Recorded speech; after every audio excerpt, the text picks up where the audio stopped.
जी अस्सलाम वालेकुम। We are live on Facebook right now. मेरे ख्याल है 1 मिनट वेट कर लेते हैं, फिर आप वसीम आप शुरू कर लीजिएगा। Thank you. जी जी।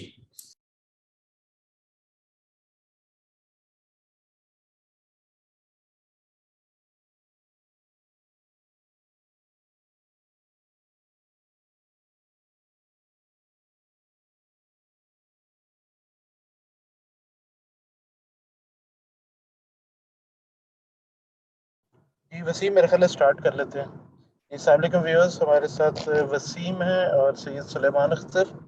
Over to you Wasim. ठीक है, अस्सलाम वालेकुम। ठीक है, आज हम जो है वो मार्केट के ऊपर बात करेंगे और इकोनॉमी में भी जहाँ बात करेंगे, जो ट्रेंड थोड़ा सा इकोनॉमी में नजर आए अभी पिछले 2 महीने में, 2.5 महीने में इस फिस्कल ईयर को शुरू मतलब हुआ है, उसमें जो ट्रेंड नजर आ रहे हैं मुख्तलिफ मैक्रो इकोनॉमिक इंडिकेटर्स में, मतलब फिस्कल साइड पे, मॉनेटरी साइड पे, इन्फ्लेशन की साइड पे, एक्सटर्नल साइड पे, वही monetary and inflation one and the same. तो वो हम थोड़ा सा बात करेंगे और थोड़ा अपना आउटलुक शेयर करेंगे। तो सबसे पहले तो जी हम बात करेंगे फिस्कल साइड पे। फिस्कल साइड पे जो है पहले 2 महीने में रेवेन्यू कलेक्शन के नंबर जो है वो बड़े इनकरेजिंग हैं, बहुत अच्छी ग्रोथ आई है। देखिए उसमें 2-3 चीजें हैं जो हमको देखनी पड़ेंगी, ठीक है ना। एक तो ये है कि इतनी हाई ग्रोथ जो हमारी आई है वो एक तो बेस इफेक्ट है इसमें, कि पिछले साल जो है मई में और सॉरी जुलाई में, अगस्त में हम कोविड में थे, तो वो थोड़ा सा इम्पेक्ट है। सेकेंडली तो बेस वहां से कम हो गई थी, लेकिन मोर इम्पोर्टेंटली देखें यहाँ पर हमें नंबर हेडलाइन अच्छे लग रहे हैं, लेकिन हमें उन्हें उनको एनालाइज करना पड़ेगा थोड़ा सा जाकर। तो हम देखेंगे कि हमारी जो रेवेन्यू कलेक्शन है अनफॉर्चुनेटली वो मैन्युफैक्चरिंग और दूसरा आपका इंपोर्ट्स डिपेंडेंट है। हुआ ये कि पिछले 2 महीने में इंपोर्ट्स के नंबर बहुत अच्छे आए। आप समझ लें रफली अगर $6 बिलियन से ऊपर आपकी इंपोर्ट्स आ रही हैं, तो कलेक्शन क्योंकि इंपोर्ट्स पे ही होती है अच्छी खासी 50% से ज्यादा, तो वो आपको नजर आ रही है कि आपको रेवेन्यू कलेक्शन में नजर आ रही है। सेकेंडली देखिए मैन्युफैक्चरिंग की ग्रोथ भी बेहतर चल रही है, तो मैन्युफैक्चरिंग की ग्रोथ भी बेहतर चल रही है, वो भी डॉक्यूमेंटेड है, तो वहां से भी आपको रेवेन्यू कलेक्शन नजर आ रहा है। तो जो स्ट्रक्चरल इशू है वो अपनी जगह खड़ा हुआ है, वो यही है कि सर्विसेज जो है वो अनडॉक्यूमेंटेड है, वहां उसका कंट्रीब्यूशन जो है वो आपका जीडीपी के अंदर 50% प्लस है, लेकिन उसका कंट्रीब्यूशन जो टैक्सेस में है वो 36-37% है। इसी तरह एग्रीकल्चर का कंट्रीब्यूशन 20% प्लस है, वहाँ कंट्रीब्यूशन 1% भी नहीं है। तो वो चीज मतलब अपनी जगह है। ये जो आपको इम्प्रूवमेंट है वो सिक्लिकल आपको नजर आ रही है। सेकेंडली एफबीआर ने एक दो चेंजेस भी किए हैं, वो ये किए हैं कि ऑयल के ऊपर पहले टैक्स नहीं होता था, ऑयल की ऊपर उन्होंने 17% टैक्स लगा दिया है, जो आगे एडजस्ट हो जाएगा रिटेल लेवल पे, लेकिन कलेक्शन पहले हो रही है। प्लस पेट्रोलियम की जो सॉरी जो एमएस की जो इंपोर्ट है उस पर भी 5 से 10 कर दिया है टैक्स। तो वो एक टाइमिंग डिफरेंस की वजह से भी आपको रेवेन्यू कलेक्शन में वो चीज नजर आ रही है, जो आगे जाके एडजस्ट हो जाएगी। तो 2 महीने के नंबर बहुत रोबस्ट है, बट वी फील के विदाउट स्ट्रक्चरल रिफॉर्म जैसा ईयर प्रोग्रेसेस इसमें आपको कमी नजर आएगी, और अगर इंपोर्ट्स ऐसी बढ़ के आएंगी तो आपको एक्सटर्नल साइड पर प्रॉब्लम नजर आ जाएगी। तो ये रेवेन्यू कलेक्शन जो है हेडलाइन नंबर अच्छा है, लेकिन इसके साथ इश्यूज हैं जो मैंने आपके साथ डिस्कस कर दिए हैं। तो एक तो ये चीज। सेकेंडली देखें हमारे जो रेवेन्यू कलेक्शन और कोई भी जो गवर्नमेंट जमा करती है उसमें टैक्स का कंपोनेंट होता है, और एक जो है वो नॉन टैक्स होता है। आप समझ लें हम जिसमें हम समझ लें कि ये दूसरी जो ड्यूटीज और लेवीज होती हैं वो लगा लेते हैं। इसमें एक बहुत बड़ा हेड इस दफा जो था वो हम लोगों ने पीडीएल का रखा था, कि पेट्रोलियम जो प्रोडक्ट्स हैं मतलब पेट्रोल है, एमएस है, और इसी तरह से डीजल है, इसके ऊपर सब पर एक बड़ा टारगेट गवर्नमेंट ने रखा था जमा करने का 600 बिलियन प्लस का। वहां हम लोगों को काफी बड़ा सेटबैक हुआ है कि गवर्नमेंट ने वहां बिल्कुल भी कलेक्शन नहीं की। फुल ईयर टारगेट जो है वो 650 बिलियन अगर है, तो अभी तक कलेक्शन 5 बिलियन की हुई है, क्योंकि गवर्नमेंट जो है पेट्रोल डीजल की प्राइसेस उस हिसाब से बढ़ा नहीं पा रही कि जितनी उसको कलेक्शन के लिए बढ़ानी पड़ेगी। इवन अभी जो प्राइसेस बढ़ी हैं इसके बाद भी पीडीएल आपकी जो 2-3 रुपए जमा हो रही है, जो हमें पीडीएल जमा करनी है वो हमें उसके लिए हमें 25 से 30 रुपए लीटर जो है ना वो पीडीएल जमा करनी होगी। उसमें एक मसला ये है कि ऑयल प्राइसेस भी ग्लोबली ऊपर हैं, तो गवर्नमेंट को जरा सा इसकी पॉलिटिकल कॉस्ट बियर करनी पड़ेगी, तो इसलिए गवर्नमेंट ने जो है वो अभी तक ये बढ़ाया नहीं है। लेकिन आज की ऑयल प्राइसेस पे कम से कम यहाँ से पेट्रोल और डीजल को 20-20 रुपए बढ़ाना पड़ेगा अगर हमें इस टारगेट के करीब जाना है। तो ये चीज भी थोड़ी सी जहन में रखें कि जो है नॉन टैक्स रेवेन्यू बहुत कम है। तो ओवरऑल जो हमारी रेवेन्यू कलेक्शन है उसमें बहुत अच्छी ग्रोथ नहीं है, क्योंकि हमारा जो नॉन टैक्स का कंपोनेंट था वहाँ हमने अभी तक कलेक्शन स्टार्ट नहीं की है सही मानों में। तो ये मतलब फिस्कल साइड पे इशू सबको पता है जो है वो यही है कि एक्सपेंडिचर जो है वो हमारे वो ऑटोनोमस बहुत ज्यादा है, प्लस ये है कि जो प्रोविंसेस हैं उनको रेवेन्यू का बड़ा चंक चला जाता है और उनके पास जो है रिस्पॉन्सिबिलिटीज उस हिसाब से नहीं है, इसी तरह से नैरो रेवेन्यू बेस है। तो ये सारे इश्यूज अपनी जगह है। ये 2 महीने की कलेक्शन अच्छी आई है, उसके सिक्लिकल रीजन है, तो उसमें बहुत ज्यादा हमको खुश नहीं होना चाहिए। हमें फिस्कल साइड को एड्रेस करना पड़ेगा, अनफॉर्चुनेटली जो अभी तक हम लोग नहीं कर रहे हैं। तो ये हमारा मतलब फिस्कल एनालिसिस है फुल ईयर। हमें अभी भी ये लगता है इसी वजह से कि जो गवर्नमेंट का टारगेट है 6-6.5% फिस्कल डेफिसिट का, वो हो नहीं पाएगा। हमें लगता है कि हम 7.5 पे जाके ही बैठेंगे। और अगर हम जो आप समझ लें ऑफ बैलेंस शीट फाइनेंसिंग है जो गवर्नमेंट अपनी बैलेंस शीट पे लाती ही नहीं है, जैसे गैस सेक्टर का सर्कुलर डेट है या पावर सेक्टर का सर्कुलर डेट है, उसको मिला लेते हैं तो वो फिर 8-9% ही की तरफ फिस्कल डेफिसिट जाता है। तो वहां अभी कोई प्रोग्रेस अनफॉर्चुनेटली अभी तक नहीं है। दूसरा इन्फ्लेशन पे आ जाते हैं। इन्फ्लेशन में आप अगर देखते हैं तो 2-3 महीने पहले हमने जो पीक लगाया था वहां से थोड़ा सा इन्फ्लेशन कम होकर नीचे आ गया। इस महीने का नंबर भी आपका 9% से नीचे था। लेकिन देखें उसकी वजह है, उसकी वजह ये है कि गवर्नमेंट ने किया ये है कि जो बहुत सारी जो है ना एडमिनिस्ट्रेटिव प्राइसेस थी जिनको बढ़ाना था वो नहीं बढ़ाई है। उसमें एक तो इलेक्ट्रिसिटी है, एक गैस है। गैस की प्राइसेस जो है गवर्नमेंट ने बढ़ानी है, जो जुलाई में एडजस्टमेंट होना चाहिए था वो अभी तक नहीं किया। इसी तरह इलेक्ट्रिसिटी प्राइसेस का एडजस्टमेंट भी नहीं किया। थर्डली जो रिटेल फ्यूल प्राइसेस है उनका भी एडजस्टमेंट अभी तक गवर्नमेंट ने नहीं करके दिया है। तो उस वजह से इन्फ्लेशन आपको नीचे नजर आ रहा है। और दूसरा सा एक बेस इफेक्ट भी है। बेस इफेक्ट ये है कि समझ लें अगले 2 महीने अभी वो चलेगा कि पिछले साल इन्फ्लेशन बहुत ज्यादा था तो वो बेस ही ऊपर है, उसकी वजह से भी कम नजर आ रहा है। लेकिन जैसे ही हम जनवरी की तरफ जाएंगे तो आपको इन्फ्लेशन दोबारा से शायद बढ़ता नजर आए। उसकी दो वजह, एक तो इनको पास ऑन करना पड़ेंगी, गैस की प्राइसेस मैं समझता हूँ 15-20% से कम बढ़ानी पड़ेगी, और इसी तरह से इलेक्ट्रिसिटी प्राइसेस भी बढ़ानी पड़ेंगी। और अगर जिस तरफ ग्लोबल क्रूड ऑयल प्राइसेस जा रही हैं और इनके जो पीडीएल के कलेक्शन टारगेट है, तो सिग्निफिकेंटली यहाँ से हमें जो है डीजल और पेट्रोल की प्राइसेस भी बढ़ानी पड़ेगी। तो अभी इन्फ्लेशन की ट्रैजेक्टरी जो है नीचे है, लेकिन गोइंग फॉरवर्ड हम दिसंबर में जहां पहुंचेंगे तो आपको इन्फ्लेशन में फिर एक पिकअप नजर आना शुरू हो जाएगा। थर्डली अब हम एक्सटर्नल साइड पे बात कर लेते हैं बैलेंस ऑफ पेमेंट्स की। तो उस साइड पे देखें गवर्नमेंट इनिशियली जो टारगेट लेके आई थी, जो प्लानिंग कमीशन ने शेयर किया था, दैट वाज वेरी अनरियलिस्टिक। तकरीबन फुल ईयर का external current account deficit government कह रही थी 2.3 बिलियन होगा। हमारी प्रोजेक्शंस ये है कि उस वक्त भी यही थी कि 9-10 बिलियन हो जाएगा। तो वो पहले महीने जो है 750-800 मिलियन आ चुका है। इस महीने हमें लगता है बिलियन डॉलर से ऊपर होगा। तो गवर्नमेंट की जो प्रोजेक्शन है वो तो 2 महीने में ही मतलब करीब करीब पहुंच जाएंगी। यहाँ पर मसला ये हो रहा है कि हमारी इंपोर्ट ग्रोथ काफी हाई है, एक्सपोर्ट ग्रोथ उस हिसाब से हो नहीं रही। तो एक्सटर्नल साइड पे जो है ये प्रेशर्स हमें लगता है थोड़े से कंटिन्यू करेंगे। ठीक है, तो एक्सचेंज रेट में भी हमें नजर आ रहे हैं कि एक्सचेंज रेट भी उस वजह से थोड़ा सा गवर्नमेंट ने उसको छोड़ा है कि क्योंकि वो वहां से कोशिश कर रही है कि इम्पोर्ट्स को किसी तरह से कंट्रोल कर लें, कम कर लें। तो वो आपने वहां पे भी वो मूवमेंट देख ली है।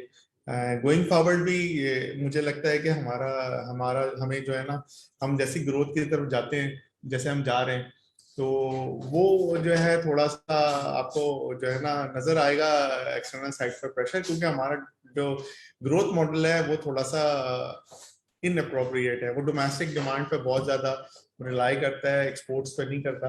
तो ये आप समझ लें कि इशू हमें लगता है कि कंटिन्यू करेगा अनलेस कमोडिटी प्राइसेस बहुत नीचे हो जाएं जो लग नहीं।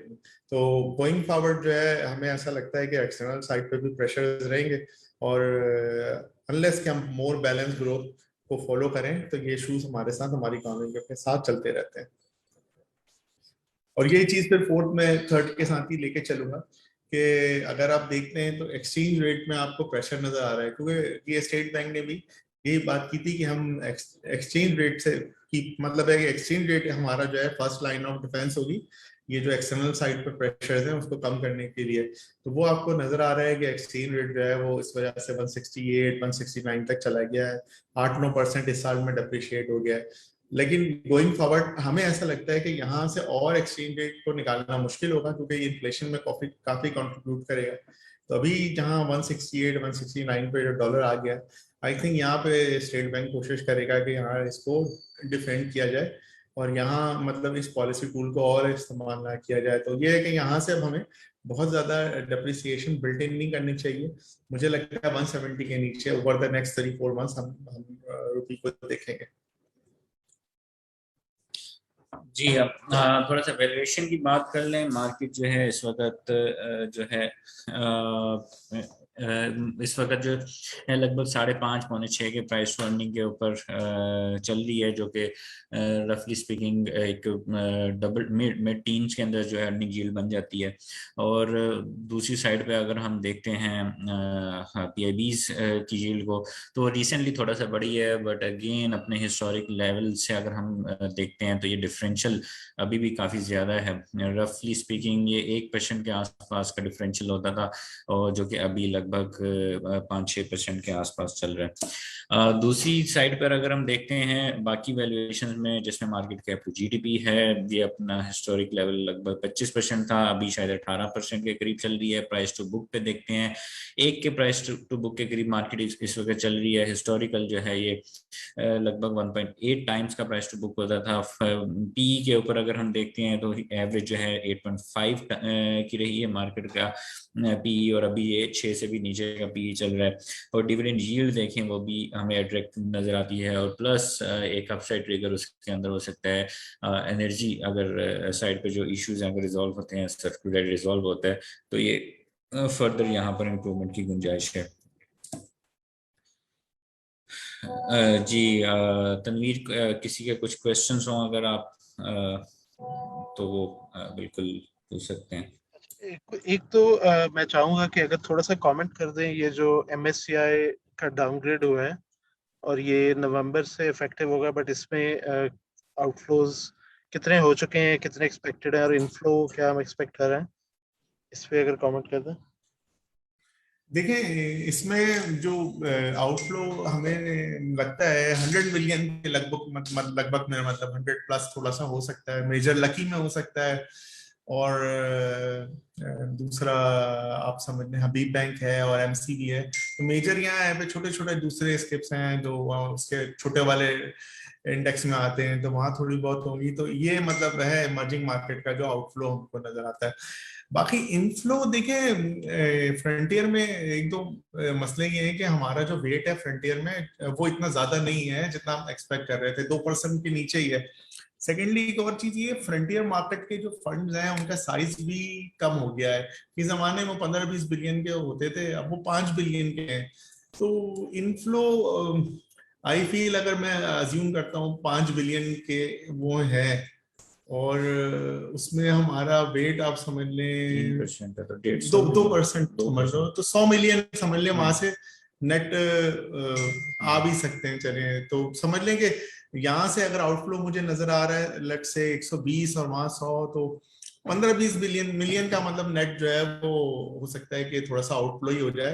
हाँ, अनलेस के ये थोड़ा सा एक चीज में ये है कि जो फ्रंटियर मार्केट के फंड्स होते हैं ना, जब फ्रंटियर मार्केट में आप जाते हैं तो दूसरे फंड्स भी हैं थोड़े से मतलब जो ट्रैक करते हैं, वो आपके पास आ जाते हैं और जो है ना वहां पे थोड़ी सी एक्टिव बेट्स भी लेने लगते हैं।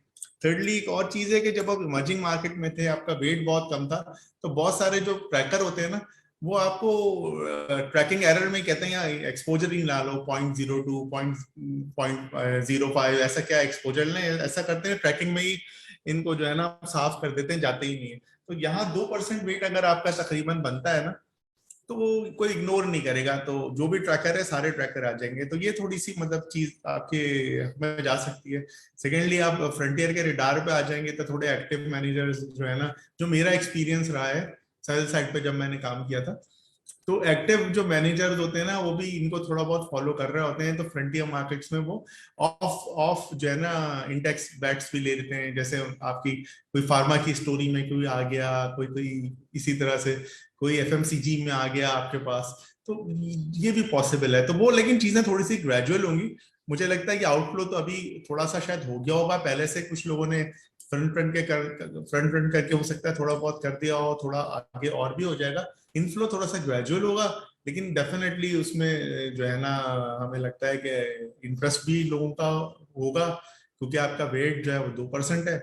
और सेकेंडली ये है कि मुझे लगता है कि बहुत सारे जो फंड्स किसी जमाने में होते थे, वो जो फ्रंटियर को देखते हैं, एग्जॉटिक टाइप के जो फंड्स होते हैं, तो वो मुझे लगता है हल्के हल्के वापस आ जाएंगे। तो मुझे ये चीज इतनी खराब नहीं लगती। ये शुरू में एक थोड़ा सा नीजर्क हो सकता है, लेकिन मैं समझता हूँ कि फ्रंटियर में हमारा आना जो है वो अच्छा होगा और इवेंचुअली आपको इन्फ्लो नजर आने लग जाएगा। ओके, अच्छा एक सवाल इंटरनेशनल ऑयल प्राइसेस पे आया है कि क्या आगे जाके इसमें कोई रिडक्शन एंटिसिपेट कर रहे हैं पैक और ये कोविड की सिचुएशन के मुताबिक या नहीं? देखिए इसमें शॉर्ट टर्म जो है ना तो मूवमेंट कुछ भी हो सकती है। कई फैक्टर्स शॉर्ट टर्म में होते हैं जो डिटरमाइन करते हैं, जिसमें डेफिनेटली डेल्टा वेरिएंट की वजह से थोड़ा सा जो है ना ग्लोबल इकोनॉमीज खुलने में टाइम लग रहा है। सेकेंडली शॉर्ट टर्म में जो है वो थोड़ी ये जो यूएस में स्टॉर्म्स आते हैं, हरिकेन्स आते हैं, उनका भी इम्पैक्ट आ जाता है, वहाँ सप्लाई टेम्पोररीली चली जाती है। और इसके अलावा शॉर्ट टर्म में एक्सेस भी जो है लोगों के पास मतलब है कि सप्लाईज हैं, ओपेक के पास भी हैं, तो ये भी हैं। तो शॉर्ट टर्म में you there can be some adjustment के वो 65 हो जाए, 67 हो जाए, दैट इज पॉसिबल। लेकिन देखिए स्ट्रक्चरल जो ट्रेंड है ना जो हमें हमें बॉदर कर रहा है थोड़ा सा ओवर द नेक्स्ट 2-3 ईयर्स, वो ये है कि अगर हम 2-3 साल में हमें लगता है कि डिमांड नॉर्मलाइज हो जाती है, जिसका मतलब है 100 मिलियन बैरल हो जाती है या उससे प्लस हो जाती है जो लग रहा है, उस केस में सप्लाई साइड पे जो है ना प्रॉब्लम है। वो ये है कि ऑयल के अंदर एक्सप्लोरेशन में, प्रोडक्शन में पिछले कुछ सालों में लोगों ने इन्वेस्ट नहीं किया, ऑयल मेजर्स ने भी नहीं किया, स्टेट ओन कंपनीज ने भी नहीं किया। तो अभी भी इवन ऑयल प्राइसेस बढ़ भी गई तो उन्होंने नहीं किया, क्योंकि उनको विजिबिलिटी नहीं है। वो कहते हैं आगे डिमांड का पता नहीं है, रिन्यूएबल का पे भी क्या पता कितना काम हो जाए। तो एक प्रॉब्लम ये हो रही है कि सप्लाई डिस्ट्रक्शन जो है ना, that is a possibility over the next 2-3 years के ऑयल के अंदर रिजर्व रिप्लेसमेंट ना हो और सप्लाई की साइड पे आपको जो है ना प्रॉब्लम नजर आ जाए। तो अगर आप 2-3 साल का व्यू लेते हैं एंड अज्यूम करते हैं कि डिमांड नॉर्मलाइज हो जाएगी, मतलब this is a big assumption, तो कि अगर डिमांड 100 मिलियन बैरल तक पहुंच जाती है और वहां सस्टेन करती है 100 पे, 101 पे, तो सप्लाई शायद 2-3 साल में नहीं हो। तो गोइंग फॉरवर्ड 2-3 साल के व्यू से ऑयल प्राइसेस जो है वो आपको स्ट्रॉन्ग ही नजर आ रही है। दैट इज अ प्रॉब्लम, जो हमारे लिए बहुत बड़ा मसला है, क्योंकि हम जो है वो इम्पोर्ट डिपेंडेंट है ऑयल के लिए, लोकल एक्सप्लोरेशन भी इतनी नहीं है। तो हमारे लिए थोड़ा सा आउटलुक जो है 2-3 साल का वो इतना अच्छा नहीं लग रहा। जो हम पीछे देख कर आ गए ना ऑयल $25 से $35-40, शायद वो चीज आपको आगे नजर नहीं आए जाते, मे बी 70-80। ये सलमान एक एक मार्केट में न्यूज थी कि शायद ट्रिब्यून में आई थी कि $1.2 बिलियन स्टेट बैंक ने पंप इन किया। उसको गवर्नमेंट ने डिनाई भी नहीं किया, बट ये थोड़ी सी आप आपके ख्याल में ये न्यूज सही हो सकती है? देखिए मुझे लगता नहीं है कि वो टोटली मतलब ऐसी सही होगी। वो नेट बेसिस पे शायद ऐसा ना हो, क्योंकि नेट बेसिस पे मैं अगले पिछले 3 महीने में देखता हूं तो स्टेट बैंक के रिजर्व जो हैं उसमें इतनी आपको कमी नजर नहीं आती है। तो अगर मैं इस चीज को देखता हूँ कि अगर इस एंगल से देखता हूँ कि स्टेट बैंक के रिजर्व हेल्दी हैं, तो देन मुझे इतनी परेशानी नहीं है। क्योंकि अगर वो रिजर्व्स अपनी की अट्रैक्शन हो रही है और डिफेंड कर रहा है करेंसी को, तो then there is a problem, क्योंकि उसका एक सर्टन अमाउंट का वॉर चेस्ट है। जैसे लेट से उसके पास $20 बिलियन है, अगर वो करेंसी को प्रोटेक्ट करने के लिए जो है उसमें से पैसे खर्च करते जा रहा है और आपको उसके नंबर्स कम होते हुए नजर आ रहे हैं, तो परेशानी होगी। अभी तक ऐसा नहीं है, स्टेट बैंक के रिजर्व काफी कंफर्टेबल है अभी भी। और सेकेंडली मतलब मुझे ऐसा लगता है कि स्टेट बैंक ने कॉन्शियसली थोड़ा सा एक्सचेंज रेट को जाने दिया है और डिफेंड करने की ज्यादा कोशिश नहीं की। तो मैं इस व्यू से एग्री नहीं करता। ये मेरे ख्याल में स्पेकुलेशन है। 1.2 बिलियन डॉलर अगर वो मार्केट में डाल रहा होता तो करेंसी को डिफेंड करता हुआ, मतलब करेंसी मूवमेंट में आपको नजर आता है ना, करेंसी मूवमेंट में वो अच्छा, नजर नहीं आ रहा, तो उसका मतलब आज है वो हैंड ऑफ है। आज अगर आप देखें तो करेंसी थोड़ी सी अप्रिशिएट की है नहीं, वो आज तो आज अगर आप बोलेंगे तो मुझे लगता है स्टेट बैंक ने आज जो है ना वो थोड़ा बहुत मॉरल सुएजन भी किया होगा, थोड़ा सा हो सकता है इंटरवेंशन आज कल में की भी हो, that is possible. Okay, but पिछले सही। 4 महीने में मुझे नहीं लगता स्टेट बैंक ने एग्रेसिवली किया है, क्योंकि अगर पिछले 3 महीने में स्टेट बैंक इतनी कर रहा है फिर भी अगर करेंसी 8-9% निकल जाती है तो दैट वोंट ऐड अप। और स्टेट बैंक के रिजर्व्स में भी वो चीज नजर नहीं आ रही। तो उसके रिजर्व्स अगर कम हो रहे होते तो हम परेशान होते। तो रिजर्व्स आज का नंबर नहीं आया, लेकिन आज से पहले तक का नंबर जो है वो ठीक है, ठीक है, उसमें आईएमएफ के पैसे भी हैं। बट इवन विदाउट दैट आपको ऐसा कोई डिक्लाइन नजर नहीं आता है कि आपको कोई परेशानी हो। तो मुझे ये स्पेकुलेशन लगती है रादर। तो मुझे करेंसी की मूवमेंट है ना यार वो परेशान नहीं करती। ये शॉर्ट टर्म मतलब चीजें, दो आई डू नॉट एग्री जो स्टेट बैंक ने किया इस तरह से करेंसी को पहले कम किया फिर बढ़ाया, बट स्टिल मेरे लिए जो प्रॉब्लम है, जो जिस वजह से मैं परेशान हूँ वो स्ट्रक्चरल इश्यूज हैं इकोनॉमी के, जिसमें यह है कि आपकी फिस्कल डेफिसिट बहुत बड़ा है, मैनेजेबल नहीं है, और आपका जो ग्रोथ मॉडल है वो डोमेस्टिक डिमांड पे बहुत ज्यादा है, आपकी एक्सपोर्ट्स नहीं बढ़ रही। That is a problem over the long run rather than these currency movements. तो ये मुझे नहीं लगता। और मुझे लगता है कि अब जो हमने ना 170 के करीब ये हिट कर दिया है, अभी जो पीक थी, मुझे लगता नहीं है यहाँ से स्टेट बैंक जो है ना अलाउ करेगा कि और इसमें आपको फर्दर अप्रिसिएशन होते हुए। तो मुझे लगता है हमको यही 170 का ही जो है ना पीक रखनी चाहिए अगले 3-4 महीने डॉलर की। अच्छा, इस सर्कुलर डेट पे कोई इम्प्रूवमेंट हुई है वहां पे, या अभी भी स्टैंड स्टिल है? नहीं यार, अभी तक देखें, अभी तक कोई इम्प्रूवमेंट नहीं है। देखिए ना, स्ट्रक्चरल इशू है उसमें। सबसे बड़ी बात यह है कि आपके पास आपकी डिस्कोज बहुत इनएफिशिएंट है, बिल कलेक्शन नहीं होती है, लाइन लॉसेस बहुत हैं। अनफॉर्चुनेटली वहां पे कोई प्रोग्रेस नहीं है। सेकेंडली आपके पास ये है कि कैपेसिटी एडिशंस बहुत ज्यादा हो रहे हैं। ठीक है, आगे और भी नए प्लांट आएंगे, और अच्छी बात ये है कि वो जो नए प्लांट आ रहे हैं वो उसके अंदर फिक्स कॉस्ट है, उसके अंदर फ्यूल कॉस्ट नहीं है, उसके अंदर ज्यादा जो है कैपेसिटी कॉस्ट है। तो उसका हल ये है कि आप कैपेसिटी यूटिलाइजेशन बढ़ाएं, आप कोशिश करें आपकी 3-4 हजार मेगावाट ज्यादा इस्तेमाल हो, क्योंकि उसकी तो फिक्स कॉस्ट है, वो तो आपको देनी थी। तो जितनी ज्यादा यूनिट पे आप उसको स्प्रेड करेंगे तो डिनोमिनेटर जैसे हम बात करते हैं, तो वो उतना आपके लिए जो है ना सस्ता हो जाएगा। तो यहाँ पर अनफॉर्चुनेटली अभी तक मैंने बहुत प्रोग्रेस नहीं देखी होती हुई। तो इस वजह से सर्कुलर डेट जो है वो कम होता हुआ नजर आ नहीं रहा। जब तक हम प्रोग्रेस नहीं देखेंगे डिस्पोज की साइड पे, बिल कलेक्शन की साइड पे, और कैपेसिटी यूटिलाइजेशन की साइड के ऊपर, वहां अगर हमें प्रोग्रेस नजर आएगी तो फिर मैं समझता हूँ कि हमें हमें जो है ना पॉजिटिव हो जाना चाहिए। अनफॉर्चुनेटली अभी तक ऐसा नहीं।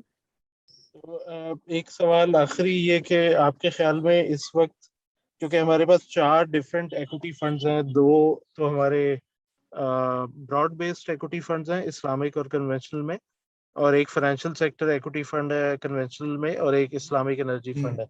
तो मैं फिर आपसे सवाल पूछूंगा, आपके ख्याल में इस टाइम लॉन्ग टर्म के पॉइंट ऑफ व्यू से अगले 1-2 साल में आप कौन सा फंड प्रेफर करेंगे? हाँ तनवीर, देखिए मैं इसमें दो बातें करूंगा। एक तो मैं जनरल बात करूंगा, फिर मैं फंड पे आऊंगा। जनरल बात ये देखिए, हमारे इक्विटी मार्केट्स हैं अट्रैक्टिव, स्पेशली बड़े सेक्टर, तो हमें ज्यादा परेशान नहीं होनी चाहिए अगर इकोनॉमी में थोड़ा सा हमें स्लो डाउन भी नजर आए, मसले भी नजर आए फिर भी। क्योंकि देखिए हमारे जो बड़े सेक्टर्स हैं उनकी अगर मैं आपको अर्निंग्स यील्ड बताऊं तो वो 20% होगी आराम से, 5 का पी होगा। इंटरेस्ट रेट 10 ईयर का पेपर मैं अगर प्रॉक्सी ले लेता हूँ उस पर 10% मिल रहा है। अगर 200 बिप से इंटरेस्ट रेट बढ़ भी गया तो 12% हो जाएगा ना। तो फिर भी हमारी मार्केट अट्रैक्टिव रहेगी। तो सारे फंड अच्छे हैं। यहाँ 3 साल में मार्केट ने परफॉर्म इतना नहीं किया है। मैं फिर अगर फेड मॉडल यूज करता हूँ एवेल्युएशन का वाइडली, जो दुनिया भर में लॉन्ग टर्म में मतलब long term stock market performance में काफी देखा जाता है, तो वो उस हिसाब से मैं देखता हूँ तो जो यील्ड डिफरेंशियल है आपकी मार्केट का और 10 ईयर पीआईबी का, वो काफी हद तक जो हिस्टोरिकली जितना होता था उस बैंड से बहुत ज्यादा है। तो मैं समझता हूँ मार्केट जो है ना वो कुछ ज्यादा ही रिस्क इनकॉर्पोरेट कर रही है। तो उस हिसाब से मैं बात करूँ तो सारे फंड अच्छे हैं। लेकिन अगर फंड में मुझसे कोई पूछे कहाँ इन्वेस्ट करना चाहिए, तो गोइंग फॉरवर्ड मुझे ऐसा लगता है कि 2 फंड्स हैं जिनमें हमें देखना चाहिए सेक्टर स्पेसिफिक। एक तो हमें एनर्जी फंड देखना चाहिए, दूसरा हमें फाइनेंशियल सेक्टर फंड देखना चाहिए। उसकी वजह देखिए फाइनेंशियल सेक्टर फंड में इसलिए कहूंगा कि यहाँ से इंटरेस्ट रेट्स मुझे थोड़े बढ़ते हुए नजर आ रहे हैं, आज नहीं तो 3 महीने बाद, 4 महीने बाद मुझे लगता है 200 बिप्स 150 बिप्स इंटरेस्ट रेट बढ़ जाएंगे। तो उसके अंदर जो है बैंक्स में आपको अच्छा एक्सपोजर मिलेगा। अगर हमारे जो बैंक्स हैं वो सारे डिपॉजिट फ्रेंचाइजेस हैं, तो जैसे इंटरेस्ट रेट बढ़ते हैं तो उनकी निम्स बढ़ जाती है, नेट इंटरेस्ट मार्जिन, क्योंकि उनके 40-30% जो है वो करंट अकाउंट होते हैं। तो मुझे ऐसा लगता है कि प्लस ये कि अच्छे खासे उनका मतलब ये कि बैलेंस शीट भी डी रिस्क है, एडवांस टू डिपॉजिट रेशो भी बहुत ज्यादा आउट नहीं है। तो मुझे लगता है कि वहां एक अच्छा आपको प्ले मिल जाएगा। यहाँ से बैंक्स की वैल्यूएशंस बहुत अच्छी हैं, स्पेशली बड़े बैंक जो है उनकी अर्निंग्स यील्ड जो है वो 20% तक है आराम से। तो that can be one fund. दूसरा एनर्जी है। एनर्जी में भी मल्टीपल ट्रिगर्स हैं। एनर्जी में अगर आप देखेंगे तो ग्लोबल ऑयल प्राइसेस बहुत बढ़ गई हैं, लेकिन हमारी जो ईएनपीज हैं उन्होंने उसको इनकॉर्पोरेट नहीं किया, क्योंकि गवर्नमेंट ने उनके पैसे थोड़े रोके हुए। इवन अगर उनके पैसे पार्शली भी मिल जाते हैं तो उनमें बहुत बड़ी वैल्यू ओजी में, पीपीएल में अनलॉक हो जाती है। उनके अंदर उनकी बुक वैल्यू से वो आधे पे आपको मिल रहे हैं। सेकेंडली उनके जो रिसीवेबल्स जितने हैं उनके करीब मिल रहे हैं। प्लस दूसरी चीजें भी उसमें आप देखते हैं तो पावर सेक्टर है, तो पावर सेक्टर में भी यही चीज है कि बहुत डिस्काउंट है। तो मुझे ऐसा लगता है कि अगर कोई 6 महीने से साल का व्यू लेता है तो एनर्जी सेक्टर फंड बहुत अच्छा है, वो इस्लामिक भी है, अच्छी बात यह है। तो AIEF में वन शुड गो। और दूसरा फाइनेंशियल सेक्टर में अगर कोई सुदी बुदी मतलब इसको फर्क नहीं पड़ता इंटरेस्ट से कन्वेंशनल, तो उसके लिए ये दोनों दूसरा फंड भी अच्छा है। तो मैं यही रिकमेंड करूंगा कि वैसे तो सब जगह ठीक है, लेकिन स्पेसिफिकली जहां मुझे लगता है अपसाइड ज्यादा है तो फाइनेंशियल सेक्टर फंड में अपसाइड ज्यादा है। सेकेंडली एनर्जी फंड में भी अपसाइड ज्यादा है, मतलब इनकी अपसाइड 50-60% भी हो सकती है ओवर 1 ईयर। वैसे ये कुछ अर्सा पहले एक न्यूज थी कि नैब ने एटलीस्ट 40% सर्कुलर डेट का गो अहेड दे दिया, ग्रीन सिग्नल के आप रिलीज कर दें, लेकिन उसके बाद कोई फिर पॉजिटिव न्यूज फ्लो नहीं देखिए आया। एक्चुअली देखें तनवीर, उसकी वजह है ना कि गवर्नमेंट पर ट्रस्ट नहीं है ना। वो कहते हैं ठीक है अभी आपने CCOE से तो दे दिया है, अब ये ECC में जाएगा ना, कि इसके लिए सप्लीमेंट्री ग्रांट आपको अप्रूव करनी पड़ेगी। तो ECC की मीटिंग होगी तो उसमें वो सप्लीमेंट्री ग्रांट अप्रूव कराएंगे ये 2002 के IPPs का, उसके बाद रिलीज होगा। तो अब लोग कहते हैं शो अस द मनी, क्योंकि इस गवर्नमेंट का भरोसा तो मुझे भी नहीं है। तो यही है कि पता नहीं कोई नया रखना डालते हैं। तो वो वाली बात है, अप्रूव तो कर दिया आपकी एनर्जी कमेटी ने, CCOE ने, लेकिन पहले ECC इसको अप्रूव करे, सप्लीमेंट्री ग्रांट जारी करे, फिर बैंक रिलीज करें। तो अब तो ये हो गया, लोग कहते हैं पहले पैसे रिलीज हो, हमें इनका भरोसा नहीं है, 6 दफा बोलते हैं तो करते कुछ नहीं है। तो इसलिए आपको थोड़ा सा ये चीज नजर आ रही है। बट आई थिंक ये हो जाएंगे रिलीज 15 दिन में पैसे। तो ये थोड़ा सा अपसाइड यहाँ से बन सकती है। लेकिन मैं थोड़ा सा और होपफुल हूँ OGDC PPL के हवाले से। मुझे लगता है कि OGDC PPL के जो पैसे फंसे हुए वो गवर्नमेंट शायद रिलीज कर दे, क्योंकि गैस सेक्टर में एक बड़ा सर्कुलर डेट है, वो इनको IMF में जाएंगे तो उसको रिजॉल्व करना पड़ेगा और ये पैसे जो है चेन में रिलीज करने पड़ेंगे। तो मुझे लगता है OGDC PPL वहां पे भी अच्छा बड़ा ट्रिगर आएगा। सेकेंडली दूसरा ट्रिगर ये है कि अभी 40% पैसे जो रिलीज किए हैं इनको 60% भी दिसंबर से पहले करने हैं। तो वो जो 60% रिलीज करेंगे तो हप्को में, कैप्को में एक बड़ी अपसाइड वहां से भी बनेगी। तो मुझे ऐसा लगता है कि ये जो हमारा एनर्जी फंड है, और हमारा एनर्जी फंड खासतौर पे ENPs की तरफ जो है ना उसका वेट काफी ज्यादा है, और IPPs की तरफ, तो ये एक आपको बहुत अच्छी प्रॉक्सी देता है आगे अगर ये चीजें रिजॉल्व होती हैं, हमारे प्रोग्राम पे जाते हैं। तो मुझे ऐसा लगता है कि हमारा एनर्जी फंड जो है ना उसमें बहुत अच्छा रिटर्न बन सकता है अगर कोई उसमें लेके 3-6 महीने का व्यू लेके बैठ जाए।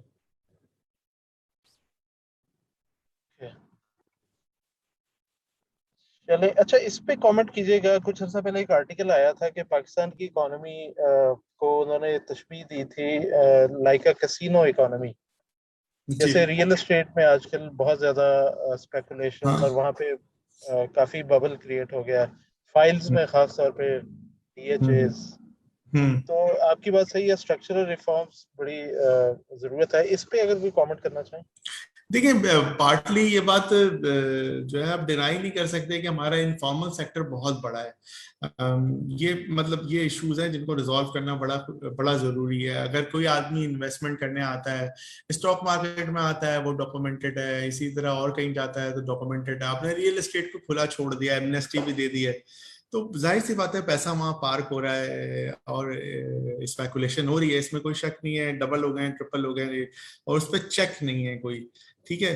तो आई पर्सनली बिलीव कि वहां पे कोई ना कोई चेक होना बड़ा जरूरी है और इकोनॉमी का डॉक्यूमेंट होना बड़ा जरूरी है। उसमें कई मेजर्स हैं जो गवर्नमेंट को लेने चाहिए। मेरा ख्याल में करेंसी सर्कुलेशन आपका अगर 30% है इस वक्त मनी सप्लाई का, तो वो शो कर रहा है कि इनफॉर्मल इकोनॉमी बहुत बड़ी है, लोग नोटों से काम करते हैं। जैसे 5,000 का नोट है, वो नॉर्मली इस मकसद के लिए इस्तेमाल होता है इनफॉर्मल इकोनॉमी में। तो ये चीज बिल्कुल सही है कि प्रोडक्टिव सेक्टर्स में हमारे पास जो है वो, अगर इस वक्त देखा जाए तो ग्रोथ उतनी नहीं है जितनी जो है वो ये रियल एस्टेट सेक्टर में या इनफॉर्मल सेक्टर में आपको नजर आ रही है। तो उसको चेक करना बहुत जरूरी है, आई पर्सनली बिलीव। और उसमें यही है कि जो है गवर्नमेंट को कोशिश करनी चाहिए कि रियल एस्टेट सेक्टर गवर्नमेंट हो, और इस तरह की एमनेस्टी जो स्कीम्स हैं वो बहुत देख के मतलब आप लेके आना चाहिए, आई पर्सनली बिलीव। कुछ अगर आप वो स्लाइड पे वापस जा सके, करेंसी वाली, रियल इफेक्टिव एक्सचेंज रेट, तो आप जी रियर वाली है, तो रियर लास्ट जो अनाउंस था 100 के करीब था, सो मोर और अब लेस वो 100 के करेंसी। करीब था, 99.45 ऐसा ही था। राइट। अच्छा, अभी कुछ ऐसी भी न्यूज आ रही थी कि शायद एक तो करेंसी अफगानिस्तान स्मगल हो रही थी, उस वजह से ये शॉर्ट टर्म भी बढ़ा है। बट आपके ख्याल में करेंसी यहाँ से और डेप्रिसिएशन के कितने चांसेस हैं, जैसे आपने देखिए करंट मुझे अकाउंट लगता है डेफिसिट की बात 170 स्टेट बैंक जो है ना वो डिफेंड करने की कोशिश करेगा, क्योंकि 170 का लेवल ऐसा है जहां पे साइकोलॉजिकल लेवल है आपका। यहाँ पर रियर भी मतलब मैं समझता हूँ 100 से नीचे आ जाएगा, थोड़ा सा आपकी करेंसी अंडर वैल्यूड ही हो जाएगी, सब आप 170 पे होंगे। तो मुझे ऐसा लगता है कि ये लेवल ऐसे हैं जहाँ स्टेट बैंक जो थोड़ा बहुत कोशिश कर रहा है कि इंपोर्ट्स को कर्व करे, तो वो भी यहाँ अगर 9-10% करेंसी निकल गई है तो वो वेट करके देखेगा कि अब हमारी अगले महीने की इंपोर्ट्स कैसी आती हैं।